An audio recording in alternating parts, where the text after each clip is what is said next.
Hey guys, this is Daniel Steele from Displays by Daniel. Check my Etsy shop in the bio. Yesterday we left off with planing. We've got the top and the bottom nice and flat and true, and I showed you guys how to make a jointer jig to turn your table saw into a jointer. I'm not so much worried about that for the furniture I make. I make rustic farmhouse furniture. Things don't have to necessarily always be perfectly square. And this is going to get a good enough. So what we're going to do is we're going to rip this down to make dimensional lumber. Construction grade 2x4s and 2x6s. Like this 2x6 comes stock roughly 1.5 inches by 5.5 inches. But it waves along the way. In some places it's 5 3/8, some places 5 5/8, some places even more than that. So what we've done, if you'll come around here, honey, is I've set, and this has already been ripped a little bit on one side, but I've set my measurement to 5 1/4. Like I said, it should be about 5 1/2. So what I'm looking for is I want to take these rounded edges off. So I'll rip 1/4 down this side, 1/4 inch off, and then I'll rip 1/4 inch off on this side, a little bit less, so I've been ripped a little bit, to leave me a 1.5 by 5 inch board. And the point of doing this is, one, to get the rounded edges off for my tabletop to achieve the look I want, that modern farmhouse rustic look, that oxymoron we spoke of. To achieve oxymorons in construction, there's a lot of work that goes into it. If you'll follow me real quick, I've already done my 2x4s. And the nice perk to these is you take all the variations out of the wood. So as you can see, I've got an entire stack of exactly 1 7/16 thickness by 3-inch boards. And that just is going to make my build and my fit up a lot better. You can still see I've still got my snipe on my board, so I went straight from the planer to this. And it's just better to do this ahead of hand, you know what I mean? Don't mess around with, oh, I only need 2 boards for this end table. Well, if you're planning on doing a couple end tables and a coffee table, or you think you might in the future, get your boards, get them out of the outside and into your basement or where your shop or whatever you're doing, and let that moisture stabilize. Plane them down, rip them down, and get them to the dimensions you need, and do it all at once, because you're set up on it. It's a faster process once you're set up on it, and you can just roll. And what you'll find, or what I find, is once I've got a bunch of lumber ripped, I'm a little more inspired to stay hooked up and keep rolling, because it's less of a hassle to start the next one. You know, I build my little end table, and I need to make a coffee table, but I'm not so motivated today because I got to set up my planer, set up my table saw. Now I don't have to do that. Now I've got an hour free time, I can just come grab a board and go to work. So when you're ripping boards, this is not like planing. If you've never done this before, there are safety concerns. So I set the blade roughly 1/8 inch above my wood. The general idea is, and if you don't have rollers like I have, get a helper, because you're not going to be able to stabilize an 8 or 10 or 12 foot board on both ends and keep it from gouging in your wood and keep it from kicking back on you. The goal is to get a nice smooth cut that you don't have to sand a lot on. You know, you're going to get a little bit. So before I turn this on and it gets loud, I'll show you the goal here. See that gap there? All I'm looking to achieve is close that gap up. And the way I'll hold that, I'll ball my fist like that, and I'll put pressure towards that fence with my left hand. And if you look, I'm feeding with my right hand. So my right hand's back here, wide stance, so I can take the weight when it comes off my roller, and I'm pressing this way as I feed. And you see how that holds that against that fence, nice and easy. I'm in complete control of this board. So, all right, I'm gonna turn it on. It's gonna get loud. Hearing protection's probably good. We don't do that.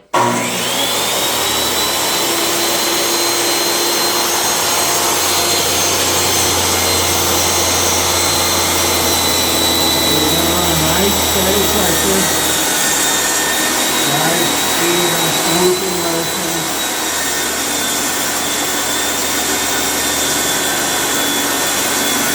If you have riding that finish all the way down, exactly what you want.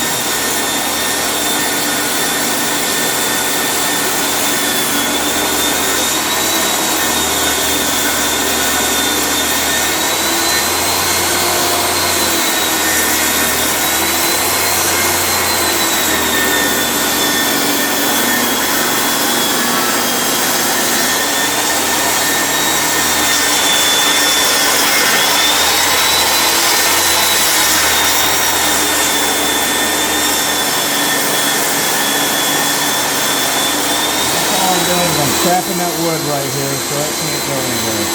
And the kickback guard holds it back there. So I'm placing it in 2 points. It has to go straight. I have no choice.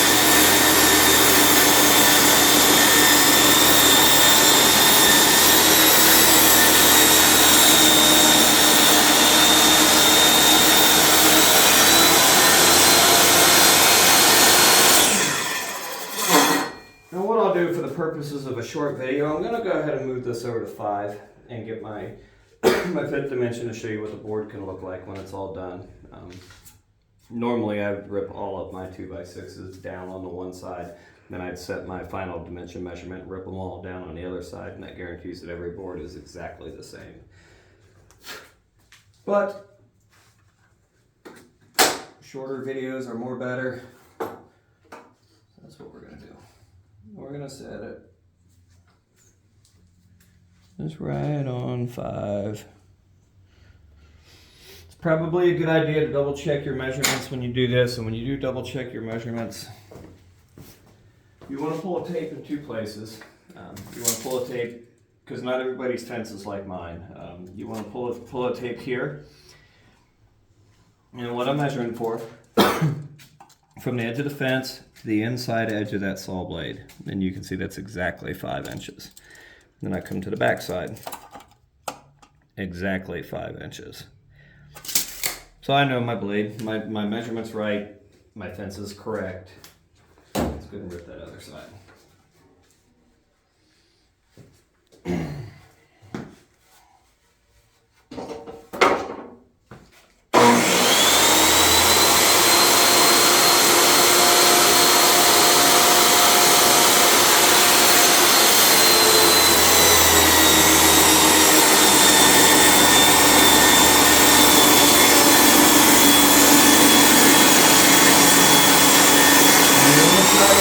Long sweeping motion. That's going to minimize the amount of sanding you're going to have.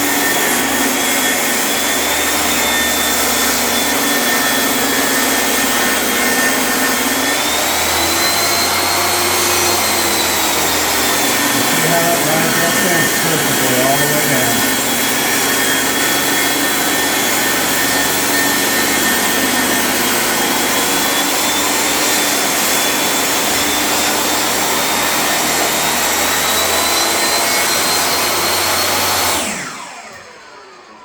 Now, if you'll recall,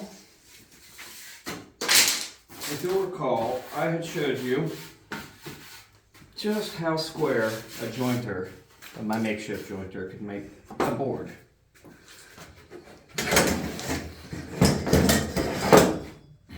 And you're going to find that this is not perfect. Well, I mean, that's not far from it, but it is not perfect. Or I got lucky. But it will not make it perfectly square. This board is perfectly square, but it will not normally make it perfectly square. Well, what it does, it rips these rounded corners off, and it does make it square enough for my purposes. So if I were doing something other than a rustic farmhouse living room set, I would probably be a little more concerned about it, but this came out pretty good anyway. This is, again, Daniel from Displays by Daniel. I'm going to put my saw back on 5 1/4. I'm going to rip this entire stack of 2x6s down with the help of my little pooch.